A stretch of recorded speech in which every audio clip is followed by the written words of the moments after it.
All right, we're going to try this again since the sound didn't seem to come through, and I think maybe the microphone, but why did Jen take Karen to John's house? Take two. So Jen McCabe was in trial today being questioned, and Auntie Bev was her amazing self complimenting Brennan. You say whatever you want, okay? Say whatever you want. And Jen, maybe we can have a picnic after this is all done, huh? Maybe 4th of July, something. I can't say that out loud, but I would love to attend, okay? Side note, okay? Two things. And this is going to be fun because Jen's just like the greatest storyteller of all time. All right? So if we did it, what do we have to say so that you don't think we did? Here comes Mr. Matt McCabe. Morning, 5:30 in the morning. Karen had called.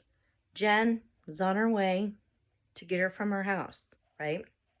Jen McCabe testified this afternoon that Matt was yelling down the stairs to her, and Jen was answering that Karen was coming because John was missing. She was making coffee, so she was already up.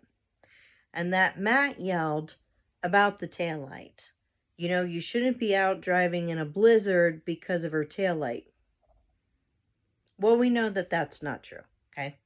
Right there under the oat, not oath, oat, under the oat fields, because it was a Field of Dreams story, right? Matt didn't know that she had a taillight that was broken. No, he didn't know that. He never knew that. Unless he actually went outside at 5:30 in the morning to go look at her taillight. Was it just cracked? Was it absolutely broken? Was it missing? So your biggest concern is if a taillight is there, maybe in a blizzard. You're not yelling because of the fact that you've been drinking all night and it's 5:30 a.m. and somebody's waking you up. That's why you're yelling. That's just facts. Let's call it. Nobody wants to be woken up 4 hours after they went to bed. Just saying, okay? Okay, so Jen comes out, says to Karen, who wants to go to 34 Fairview, right? She wants to see, because that's the last place she saw John. Jen tells her, no, let's go to John's house. Whatever her story is, it's good. But why does Jen really want to take Karen to John's house and not to 34 Fairview? Because the person who Googled, how long does it take to die in the cold, needs to give as much time for that cold to do its diligence in having someone die. And if they went straight over there, there could be a chance that John could be alive and awake and could point it out to Jen or tell Karen. So she needed to delay and derail Karen as long as possible. She went into Oscar-winning mode.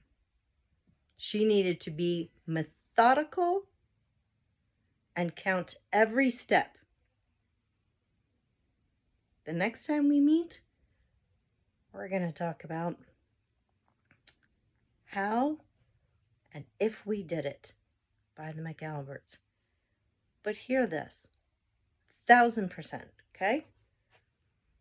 If you're Googling how to die in the cold and you know that that person is in the cold, you're going to give yourself as much time as possible because you don't know if it has happened yet. That's why she took her to John's. It had nothing to do with anything else. It's a really good story, though. All right? Till we meet again.